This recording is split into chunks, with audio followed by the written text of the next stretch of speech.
Hi, this is Rhonda Reinhardt, Communications Specialist at Heritage Auctions, and I'm here today with Rebecca Van Norman, Consignment Director of Prints and Multiples, and Desiree Pakravan, also Consignment Director of Prints and Multiples. And we're here today to discuss the incredibly growing category of prints and multiples. Before we get started, I wanted to tell you that if you have any questions or comments that come up as we have our discussion, you can send them to our director at tommyn@aj.com, and he will send those to us and we can address them at the end. And if you want to be anonymous, no problem, just let him know. So anyway, welcome, ladies. Thank you for being here. Thank you for having us, Rhonda. This is so exciting. So before we get started, let's just begin with some of the incredible stats that you've experienced in your category last year. $8 million in prices realized in 2021, correct? Yes. Which was almost a 60% increase from the year before. Yeah, so it was. That's amazing. So what do you think was going on there? What factors do you think contributed to that success? So yes, we've definitely seen a tremendous growth last year in our prints department. But, I first want to clarify what prints are. Okay. And there are editions that come in many different forms. They can be screen prints, serigraphs, lithographs, and they can also be three-dimensional sculptures like ceramics and bronzes. And now we're seeing NFTs. They can be digital prints. So I think there are many different factors that have contributed to the rise of our prints department. We've really tried to diversify our auctions and grow the department and be creative with our sales. We now have 2 signature auctions, which occur every year. And those are price points of $8,000 and above. And now we have thematic auctions, which are dedicated series of in-focus auctions that are for one specific artist. And they're more curated sales, and we've seen a tremendous success with those. And then we have online prints, which occur every month. We call them Prints Within Reach. And these auctions have a variety of works, and they offer not only variability, but also accessibility and affordability for our new collectors. So they really have something for everyone. There's new and established artists in them. There's different price points. So I think these have really contributed to the growth of our department. Mm-hmm. Yeah, it started out, with Heritage, with our fine art department, that anything that was a multiple was all kind of lumped together.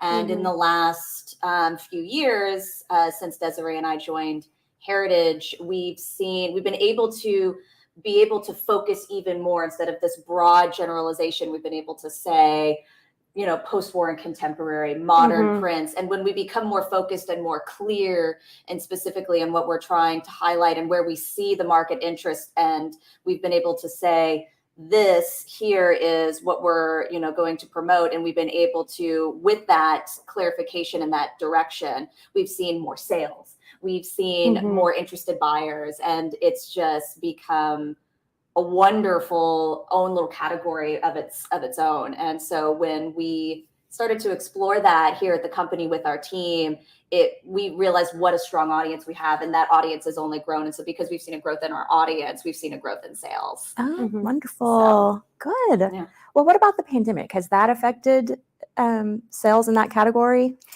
Oh, yes. So yes, to our advantage. Yeah. So, when the pandemic hit, there was this huge unknown. And we were really, worried how it would affect our business. But thankfully, before the pandemic, we had already begun our online platform series for these online auctions. And we already had a really strong online presence. We have almost 2 million registered bidders. So it was fairly easy to navigate through this change. And we were able to really relay the fears of our collectors and ease their concerns, as well as our consigners.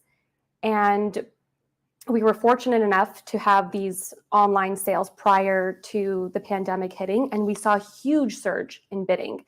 And I think this was partially because people were at home and spending less money on traveling and things they normally would, and focusing more on their hobbies and honing in on their art collections. So it was really great for us. Yes, the pandemic, I think, across the entire art market, allowed people to not only address what they had within their homes, but like Desiree said, also their hobbies, develop their collecting, hone their collecting.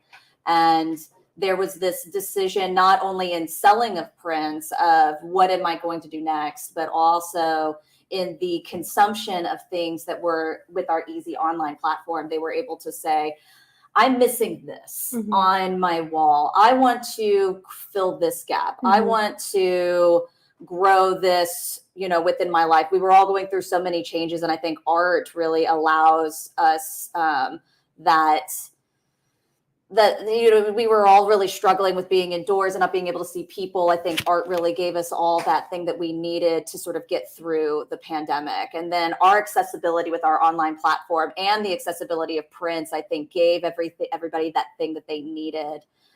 So for their home, for their family, and also for their collections. And so we were seeing people not only selling collections, but also consuming more to grow collections and cultivate new collections. Wonderful. Okay. Well, let's include some stats. You mentioned the monthly prints within reach. So got my notes here. Those sales have more than doubled in the last 3 years. And is that correct? Okay. And they're averaging 175,000 in prices realized with a sell-through rate averaging 98%. Yes. Tell us what that means. What do those numbers mean? So, I mean, about 2.5 years ago, like I said, we had sort of multiples all in one category. And so we had this sort of what I call the great schism of 2019, where we took our urban department and our prints department and we split off into different categories because urban felt more in a certain direction. And it was growing into such this big thing that we needed specialists to focus on that. And then we needed specialists to focus on prints. And so what happened was initially there was, as the beginning of anything, when we split off, we had to sort of start from the ground up. And so Desiree and I, along with many members of our team in Modern and Contemporary, were building something. And so now that we've really gotten our grassroots in to define what prints and multiples are, to show the artists that we're trying to highlight, valuable artists on the market, strong artists on the market within this category, it is blossoming. And so by being able to dedicate artists and certain types of prints in one direction towards specific clients that we know are passionate about that, like I said, creating that clarity, that accessibility, that variability, and defining it. Has allowed the I don't want to say correct audiences, but passionate audiences to know exactly where they're going for. And then they just start becoming aggressively bidding. So that was ultimately the goal. And so now that we've really kind of defined ourselves and set ourselves apart, we're thriving more. So we're just going to grow. We're just going to keep going. And I think we're seeing a lot more younger collectors with these types of sales, which, I think they're realizing that they don't need to spend a ton of money to start an art collection, and they can see prints as being an investment. They don't need to spend $5,000 or $10,000 on a painting. They can start with small additions and grow from there.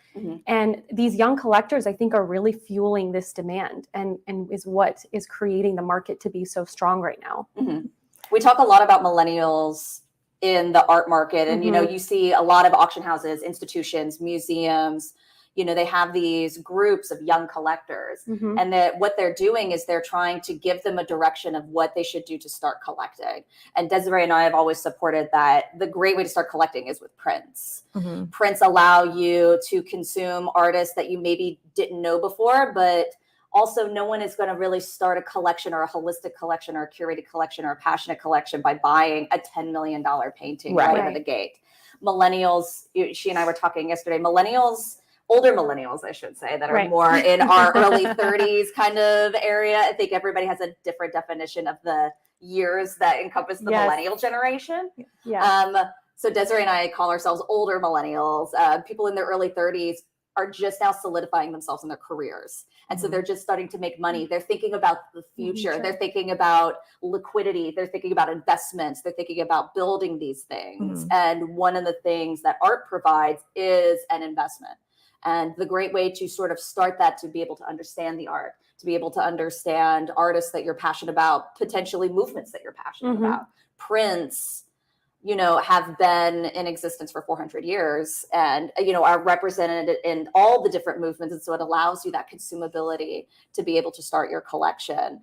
And it's a great first step. And then once you cultivate something great, you can then consign it, or you can sell it at auction, which is what we get a lot, completed collections, because they are now looking to the next thing.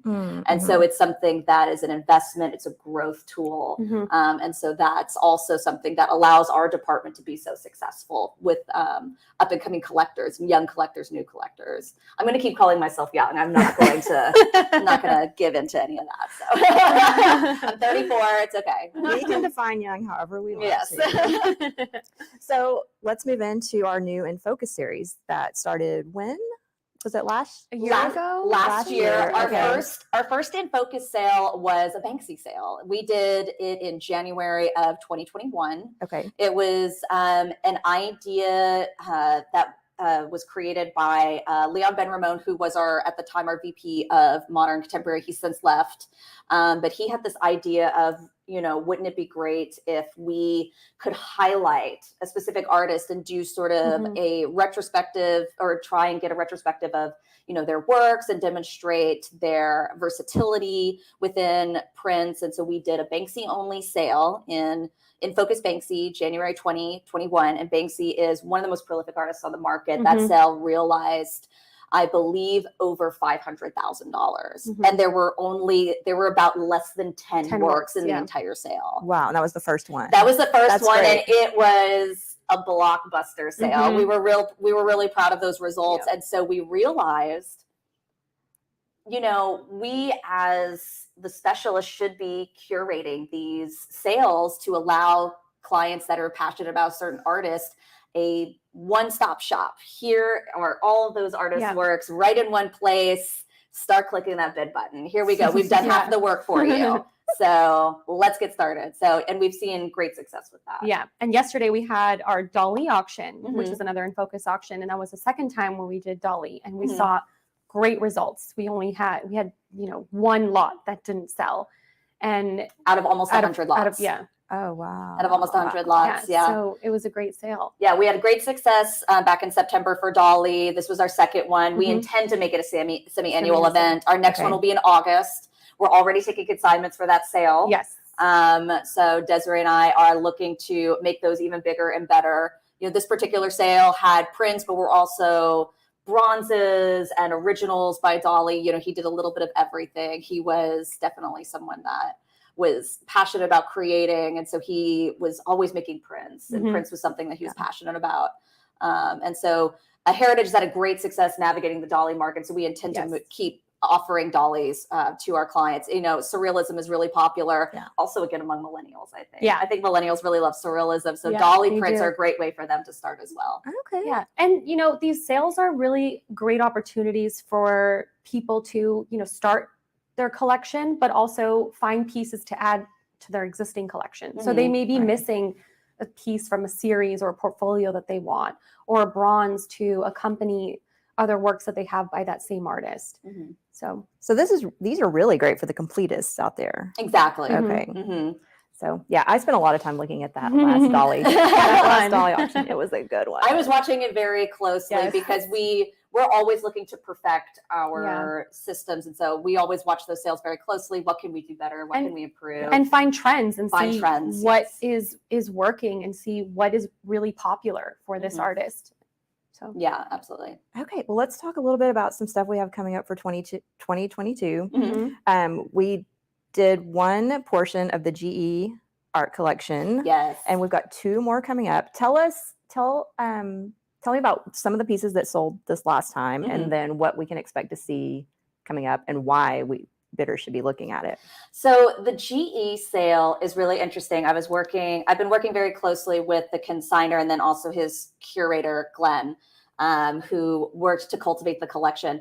One of the nice things that I like about GE, first of all, working with the curator, he's very knowledgeable and very sweet, and I've really enjoyed working with him.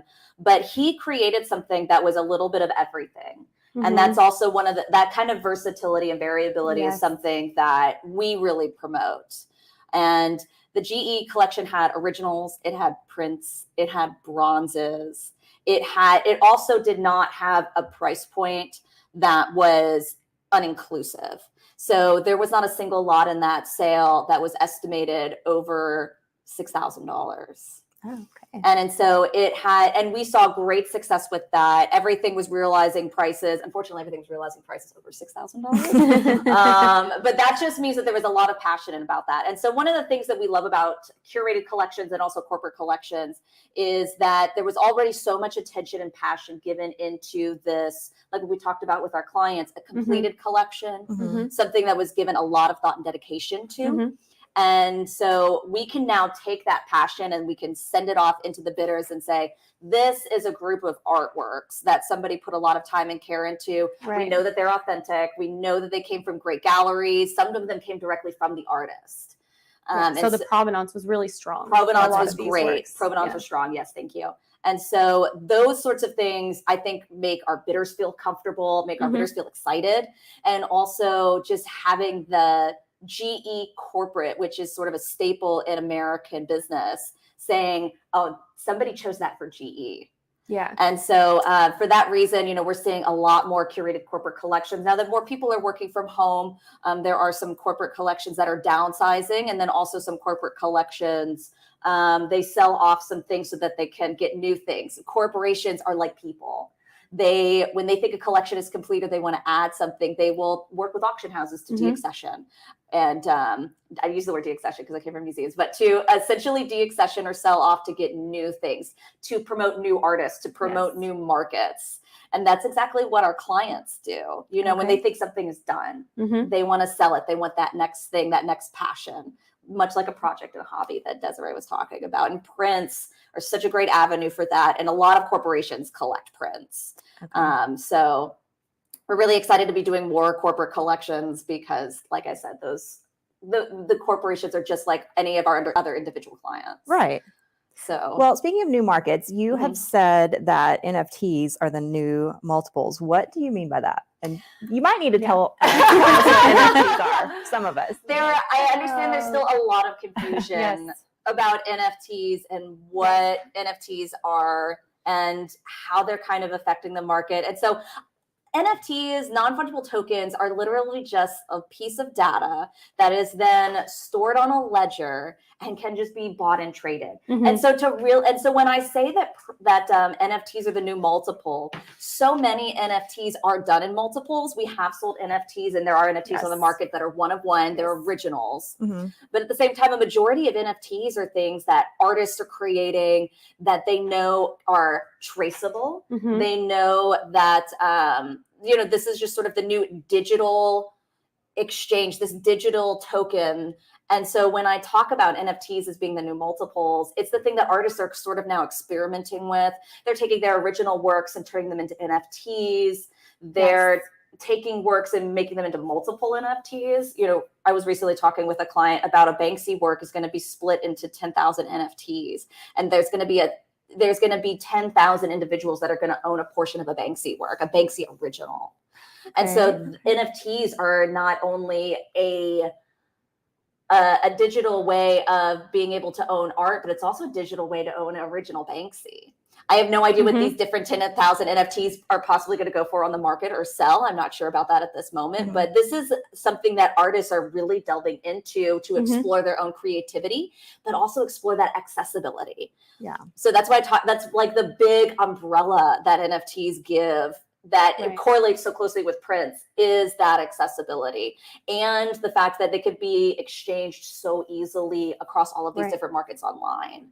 And even made into an art form. Most of these NFTs, after you purchase them, you have up to a year to have a physical artwork. So you can either keep it as an NFT or have it transformed into a physical artwork. Yeah. So Damien Hirst is currently doing that right now. He's sort of experimenting with, do clients want NFTs or do they want original art? And, I'm really curious to see the results that he gets. Are people passionate about collecting that NFT? Do they want that NFT or do they want an original artwork? I think we'll find in the end, it's probably going to be 50-50. There's going to be people that are passionate about these NFTs, and then there's going to be people that are more passionate about a tangible artwork. It's really just a matter of personal preference. But NFTs are going to be something that, artists are going to continue to experiment with. We hear about NFTs in all these various platforms. Like we also auction sports NFTs, those Top Shots. But we're going to see, I think, going into the future, a lot of artists experimenting with the possibility of NFTs. And we've seen lots of great collectors and celebrities that do collect and invest in NFTs. So, strong business people, strong within their fields, collecting NFTs, is a demonstration that it should be taken seriously. And we do, and we consider it to be the future of multiples. Yeah, that Damien Hirst thing will be really interesting to We're track. watching it very closely. I do believe I have clients who bought some and they're Yeah. just waiting, for the right moment to consign them and put them up for auction. But I think we find out in this coming August, we'll find out exactly how many people have originals and how many people have the NFTs. yes, exactly. So we're watching that with bated breath. Okay. So we're very curious to see, because a lot, like I said, artists are experimenting, and this is Damien Hirst's experiment. We'll have to have another talk after that. Oh my gosh, We will. yes. Okay, so we have a really exciting sale coming up in April, but before we get into that, I still wanted to hit on some of these 2021 highlights because there were some really good Oh ones. yes. Number one, a record breaker was the Andy Warhol Endangered Species that sold in October. So tell us a little bit about that and why that one was such a hit. Yes, this was such an exciting portfolio for us to offer. It hammered at 1.875 million against an estimate of 600 to 800,000, and we set the total prices realized. I'm sorry, 1.875 million. All in, yeah, all in. And it was the second highest price ever realized at auction. And Warhol collaborated with the Robert Feldman Gallery, and they did a number of projects together. And this one was in response to a conversation they had on ecological issues and conservation. And when you think of Warhol, you think of Campbell's Soup or Marilyn Monroe or consumer products. But what people don't realize, or they don't know much, that he had a huge fascination and passion for nature and science, and a huge interest in animals, where we don't quite often see. So what he wanted to do with this series was really bring attention to these endangered species and these environmental issues that surround these animals. And he wanted to honor them and highlight them like he does with his celebrity portraits. So, the works are easily recognizable. They're vibrant. They have a lot of the pop art imagery we see in his other works of art. And they're, he almost wanted to elevate them. And he even said once that I created these animals to look like they're wearing makeup.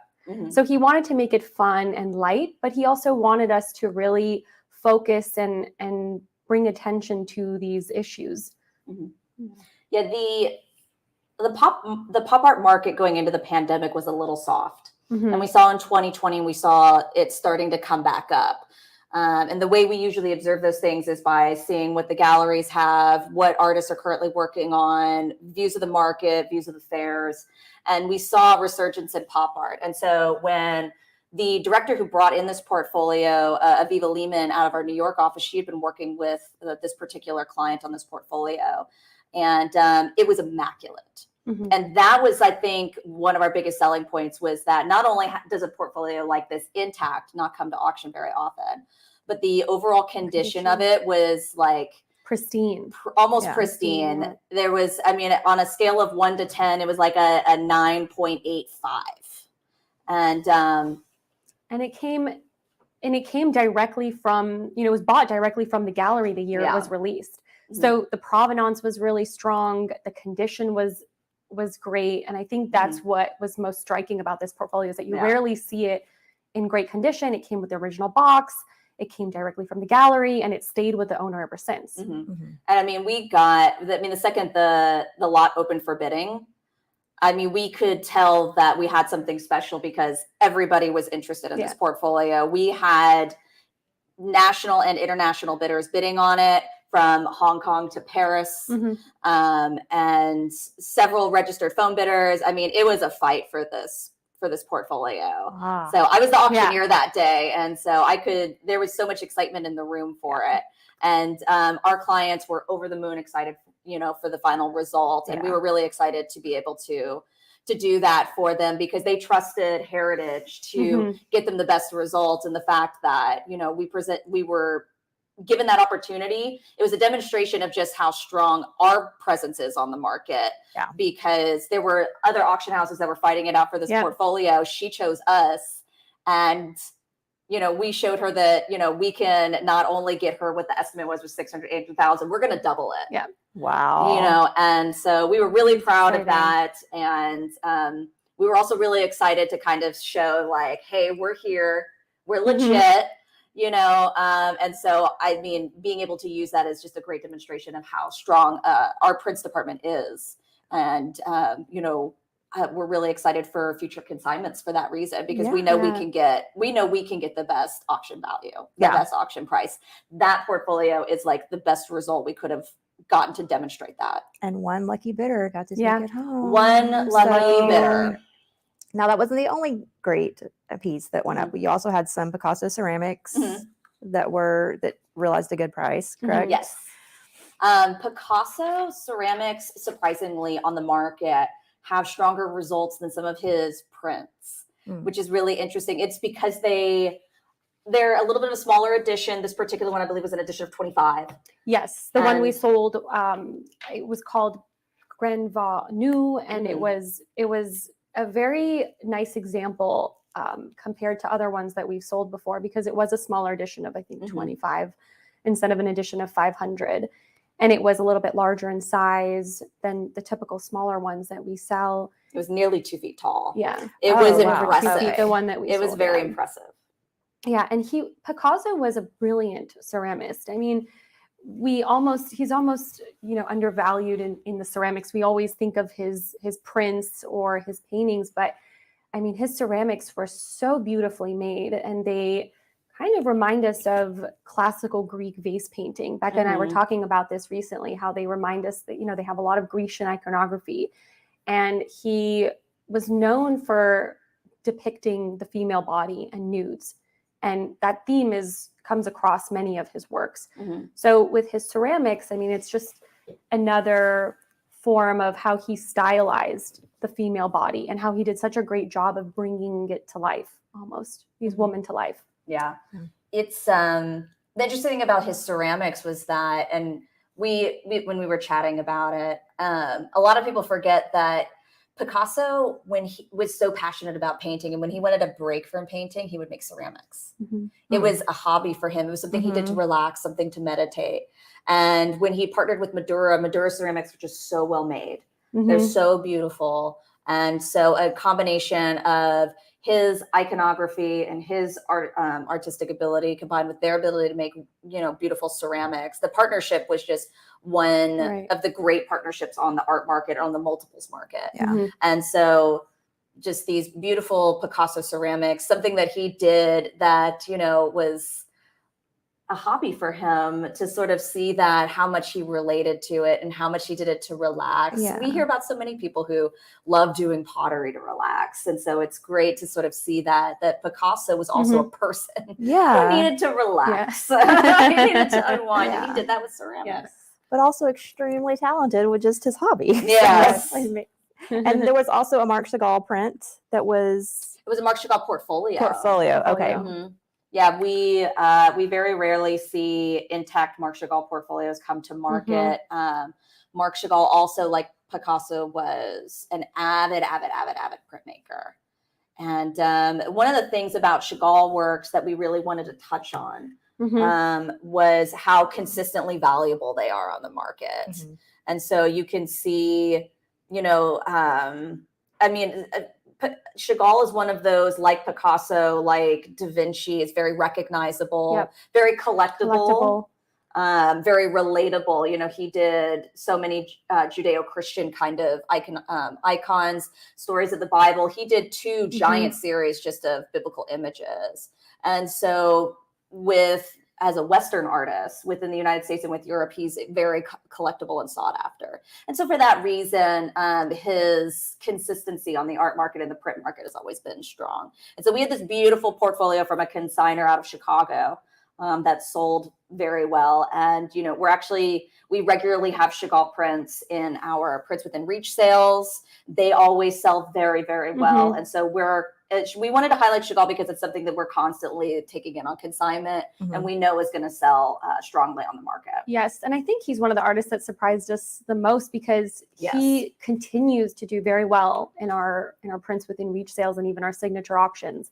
He's consistently sought out after.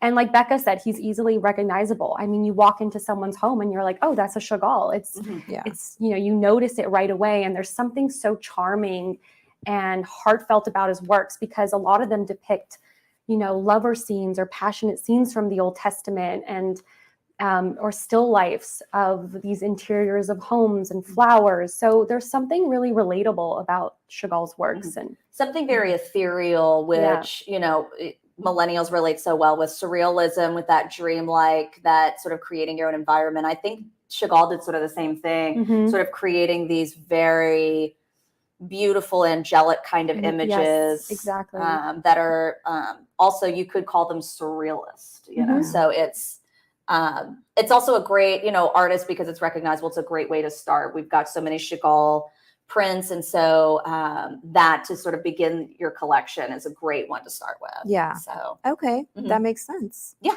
Okay, so that was a great 2021. Now let's talk about April. What is the date of the next signature auction? When does bidding open? Tell us everything. So the next signature auction is going to be April 19th. It's going to be here in Dallas. Bidding opens around March 30th. I actually think we're probably going to open bidding a little sooner, but March 30th will be the absolute latest that bidding will open. Okay. So we're really excited about that. We have a lot of really great things coming up. We wanted to, specifically for this upcoming signature sale, we wanted to highlight, and we did several email blasts and email campaigns for female printmakers. We've seen a renaissance with female artists, specifically female abstract expressionists, because they were incredibly prolific in starting several movements and leading several movements beginning in the 1940s and 50s and 60s, but they were overshadowed a lot of times by their male counterparts. Yes. And so over the last 5 years within the auction market, stellar female artists like Helen Frankenthaler and Joan Mitchell, who we're going to talk about, Louise Bourgeois, that we're going to talk about, we've seen huge jumps in their markets. And so we said, let's start talking about them as printmakers, significant printmakers. Yeah. And so we did lots of calls out to some of our clients that had great female artists by women artists. And now we have some great examples that we're going to have going into April. We're really excited about that. Okay. Yes. So and it's a perfect time to highlight them because it's Women's History Month. Absolutely. Yes. So yesterday was very International excited. Women's Day Yes. too. Yes. Yes. I'm sad that we missed that by one day. I know. It's been like Women's Day, guys. Yeah. Okay, so you mentioned Joan Mitchell, which you did a great write-up in our Intelligent Collector magazine this month. I So did. thank you for that. I did. She was a powerhouse. She knew who she was right out of the gate, Joan Mitchell. She knew she was a feminist. She knew that women were not getting the recognition within the art market the way that they needed to.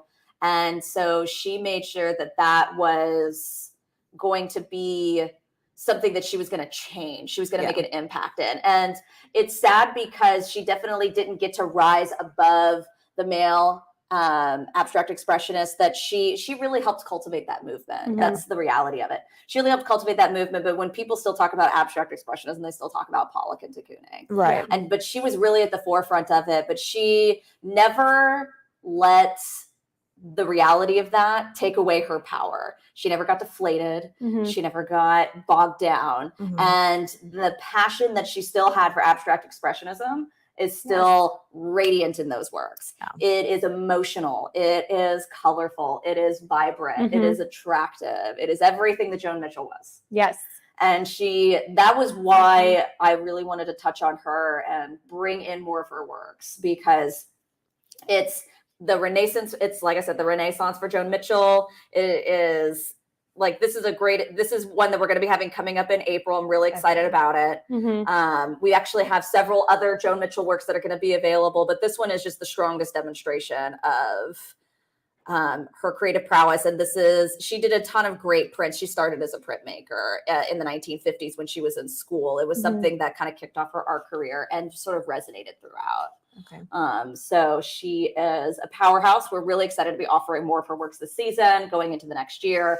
We really expect to see, just like for her originals on the art market, just phenomenal results. So. And Louise Bourgeois is another one, another female artist in this event. She's an amazing artist. And, her works actually come from a really dark, deep place within her. And, she had a really troubled past and childhood growing up. Her father was abusive and she had a lot of troubled experiences. So painting for her was almost a cathartic experience and process. It was very therapeutic for her, and it was sort of her outlet from these troubled past.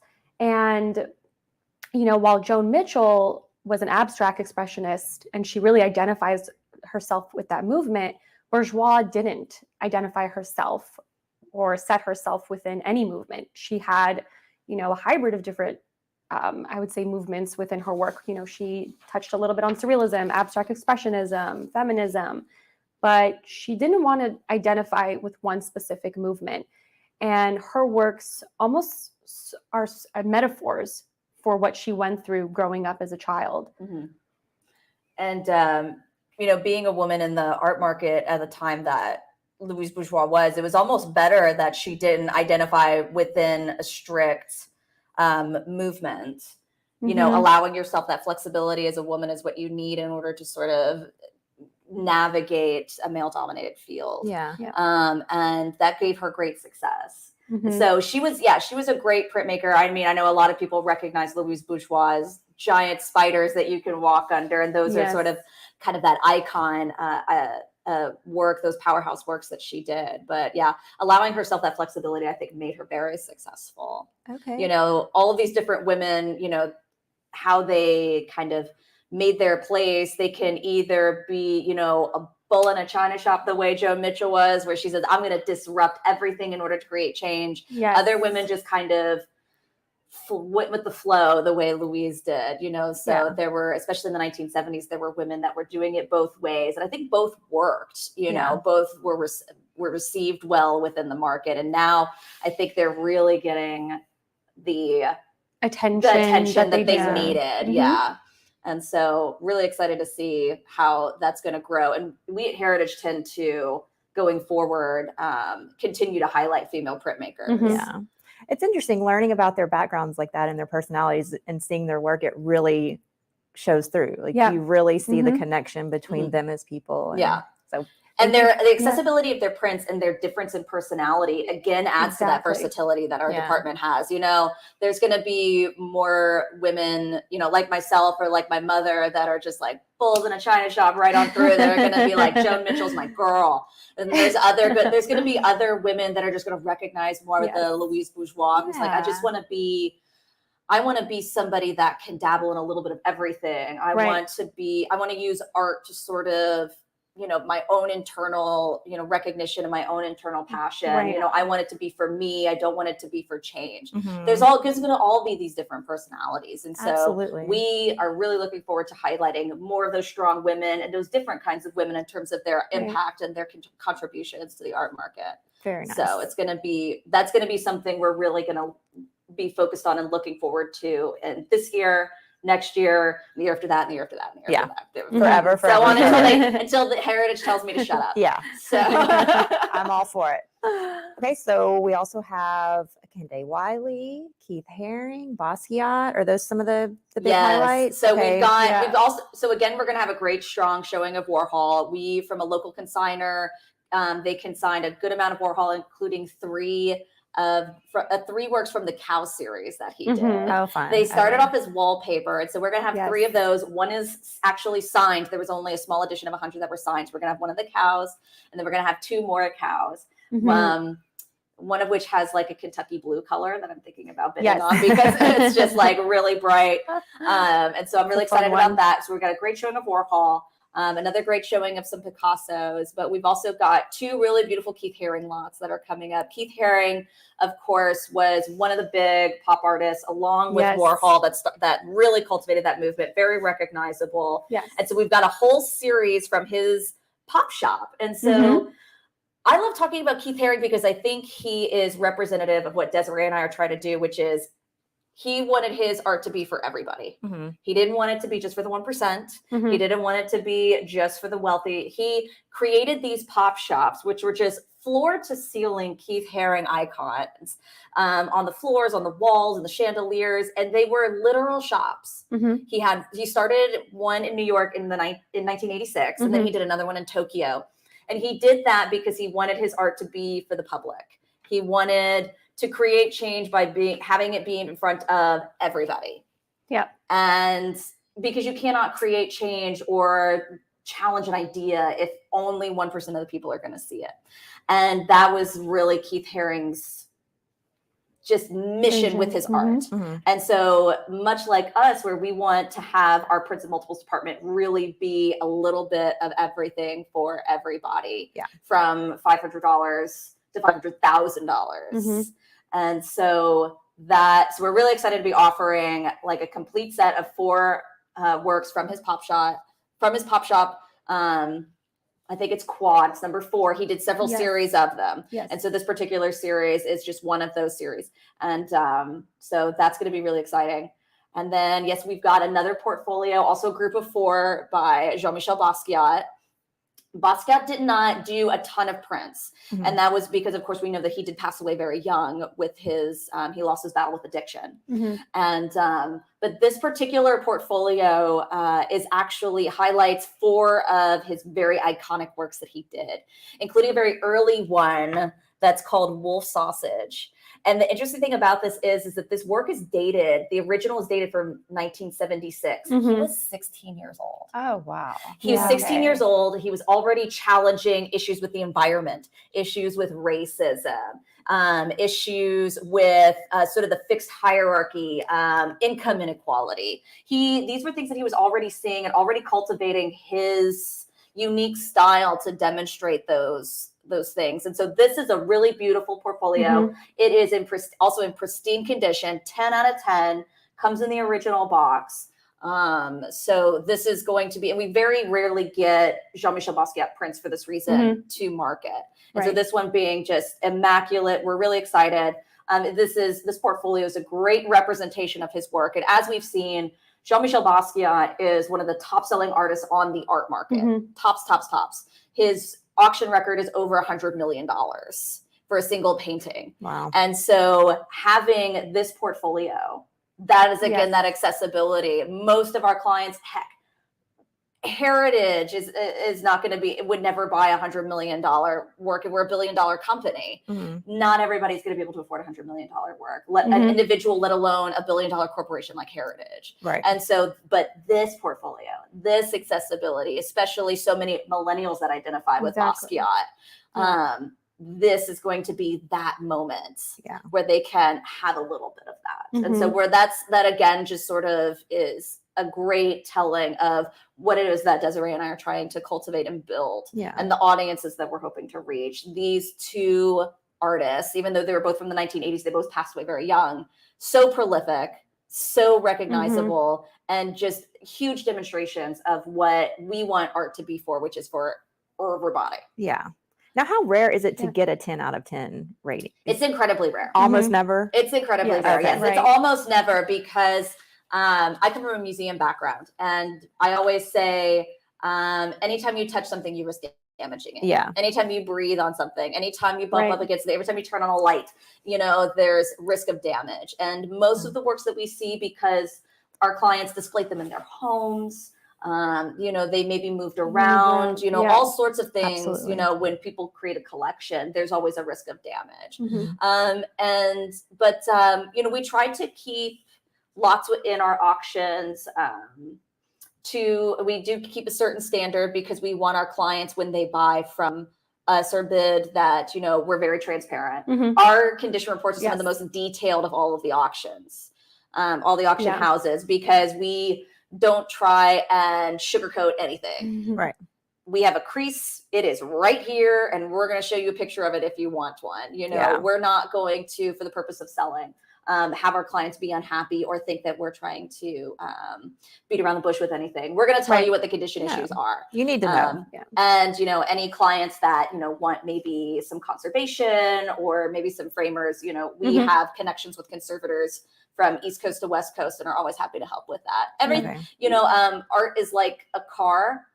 Sometimes you need a little maintenance. And that's okay. That's what you do to take care of the things that you care about. Absolutely. And we really encourage people to email us and ask questions. Yes, and if they want more photos, or if they want a video, we'd be more than happy to do that. Yes. we can take a picture of it on a wall if you need that information, or if you want, anything, we can make it work. Yes, So. Art Prints Multiples and Photographs cataloger. Her name is Emma Zeller. She is very detail oriented, and she's very great about making sure that if clients want, just a little bit more about, can you show me just kind of in a different light how bad this crease really is? She's going to be happy to send you some photos. If you want to take a quick call with her and she could tell you kind of her feelings about the work, we do all of that. Okay, so. good to know. Yeah. Yes. Well, I got us off track a little bit, but that's okay. Were there any going other back highlights? to Kehinde Wiley. Okay. Yes. What was it? Yes, we have to talk about Kehinde. Yes. Kehinde is one of the most sought after artists on the market right now. He's really making some changes. He is one of my favorites. I love Kehinde Wiley, and I'm partially biased because I actually interned at the gallery that founded him many years ago. And jealous. He's, jealous.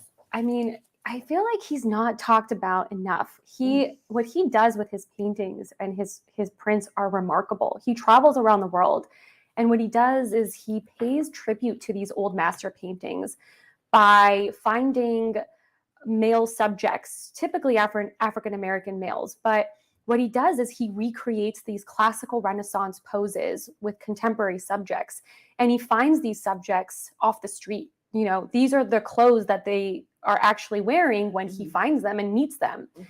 And so there's something so powerful and compelling about his works. I mean, from the vibrant colors he uses to the fusion of different styles he uses, which is like hip hop and street and contemporary and pop and urban, and also these African textiles that you see in the background of some of his works. I mean, they're really, really remarkable. And there's a sense of power and pride that you get from these works because he's recreating these classical portraits. So what you see is you they evoke this feeling that you're looking at the wealthy portraits that were in Renaissance paintings. And there's just something so beautiful about them. Yeah, I don't know if I ever told you, the best exhibition that I saw, that a curatorial decision for Kehinde Wiley, I was at the Oklahoma Museum of Art in Oklahoma City. And you know how when you go through museums and exhibitions, they kind of take you on a timeline. And so when I started walking into the exhibition room for early American, it was like 18th century portraiture, where you're going to see guys in wigs and women in their frilly dresses. And when you walked in and you saw, the very first thing that you saw was actually a Kehinde Wiley portrait. Yes. And it was draped around all of these old 18th century portraitures. And it was almost as if the curator knew that what Kehinde Wiley was doing was filling a gap in a narrative that needed to be filled. But it was a great visualization of that. Yeah. Where you had all of these, for lack of a better word, Caucasian white people, wealthy white people who could afford their portraiture. And that is what you're seeing as a representation of that time. But that's not the whole story. Right. That's actually, you're missing a big part of the story, which was the African-American influence in the 17th, 18th, 19th, 20th centuries. Right. And he makes them relatable. Yeah. I mean, you look at it and you're like, oh, they're not, intimidating portraits of like Napoleon or Alexander the Great. Yeah. He uses these contemporary subjects and everyday people to make them relatable. Yeah. I mean, it was just the way it was done. It was sort of like, he was very commanding. Yeah. And he drew your attention. I think that's one of the great things about Kehinde Wiley portraits, is they're very commanding. They get your attention, and it says, I'm a proud man here, or a proud woman, and I'm approachable, I'm relatable. So yeah. Well, We're excited for this work. Now this event is on April 19th, but there are some previews coming up. Yes, we will have locations. We will have a preview in Chicago, April 6th through the 9th. And then we will also be doing previews here in Dallas leading up to the sale. Okay. But it is by appointment only. So you'll need to call our front desk to make an appointment. But myself and Frank Heddig are really happy to show off all of our great works we're going to be having coming up. Okay, good. And then another fun thing you wanted to talk about was October is print month. What is print month? So print month is something that across the art market, auction houses, galleries, dealers, presses, we're all celebrating prints in October, and we have been for several years. So Desiree and I for Print Month are coming up with some great things that we're going to be doing for Print Month. In addition to that, we'll both be in New York for the Print Fair, the IFPDA Print Fair. And so we haven't been able to be back since the pandemic started. So we're really excited to be there, see our print clients, our print buyers and sellers, our people that are just as passionate about prints that we are, really get to be back in the real world. Yeah, we're so excited to be back in the real world. So stay tuned. Yeah, we have lots of talks going to be coming up, and we'll send out information about that. Yeah, look for those emails as we're cultivating our ideas of what we're going to be doing to celebrate. Okay, well, we have viewer questions coming up, but really quickly before we get into that, this being Women's History Month, we would be remiss if we did not mention some upcoming auctions that are particularly focused on women. We have women photographers on March today. It's today. It's at 1 p.m. Central Time. So if you're not interested in our questions, go bid our photographs. It's okay. We're not offended. We're not offended. Yes. And then Women of the West on Women of the West, March 25th. March 25th. It is open for bidding. It just opened for bidding. It was a great sale put together by our California art specialist and Western art specialist, Alyssa Ford. She put together a beautiful sale highlighting significant women artists of the West. And so we've got some beautiful pieces in there. So, and then there are also some wonderful women artists in the modern and contemporary art event, which is in May. It's in May. It's May 19th. We'll be previewing in New York and Chicago some of those female artists, but we're also still taking in consignments for modern contemporary art right now. So we've got great wit female artists in there, and hopefully maybe even some more. So so please support the women. Support your women artists. Like I said, that market is rising. Market is rising. So now's the time to sell. Now's the time to buy. Okay. So we've got some questions. This one is from Britt C. How do you feel about pop culture art prints from galleries like Mondo? Ooh, interesting. I mean, I'm assuming she's talking about, the hot thing right now is a lot of political positions. The hot thing right now is a lot of iconography and appropriation, but that's been a staple within the market for a long time. I like what Mondo's doing in terms of, and we see this in our urban art department more often, new drops, new prints, new availability. I really like that more galleries and presses are allowing prints to be accessible. I see prints on Instagram all the time. And so I think, participating in the creation of prints and allowing some younger audiences, like we were talking about, that ability to consume those is really great. So I'm really excited actually about what they're doing. And some of those galleries and pop culture galleries that are releasing things often end up in our auctions. So great question. Now we have one from Jonathan. Will you do a Warhol only sale? We've talked about it. Yes. We've talked about it. We have. The issue that comes up with a lot of that is that Warhols are so valuable, they end up in our signature auction. And he's always a top seller in our prints category. So, I mean, they do typically end up in our signature auction, but we've talked about it, and it's something that we may do. We're getting a huge, amount of Warhols coming in all the time. So Warhol is, like we've said, our biggest print. They realize our largest prices in prints. And so they end up usually in our signature auction. But we have talked about if we get like a great collection of Warhols and maybe the timing isn't right around our signature auctions, we've talked about doing just a standalone Warhol sale, possibly maybe in the fall. So if this particular person is interested in consigning Warhols, we're interested in getting your email. Especially if they're a 10 out of 10, right? I'll take a 7 out of 10 if it's a Warhol. Okay, let's see if we have any more questions. Okay, another Jonathan. Can you speak to heritage private sales? I know you can offer past successful bidders on pieces they own, but do you offer private sales outside of that platform? We do private sales, but we don't necessarily have a private sale department. So the issue is that we are an auction house, and we want to allow most of our property to go to competitive bidding. That's where we see our best prices. Yes. But we are open to private sales, and we do communicate with our clients if a consignor needs to sell something quickly, and we know that one of our clients collects something, we have a buyer in mind. We will communicate that and mediate that, but we don't at this moment have like a boutique or a private sale department the way our jewelry and our timepieces department does.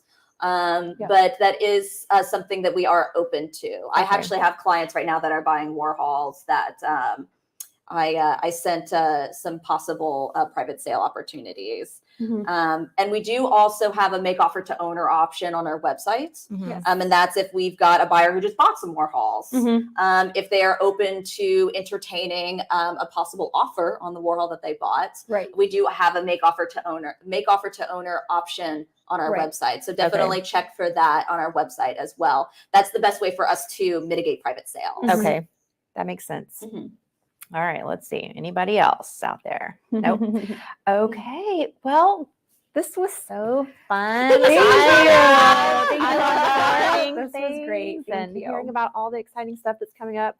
So the very last thing we need to do, though, is tell the people how they can contact you if they have questions about anything. If they have consignments they have questions about, or if they have a question about upcoming auctions. So. Yes, of course. So if you are interested in consigning or have a question about an upcoming lot, you can contact me at RebeccaV@ha.com, REBECCA, V as in victory, at ha.com.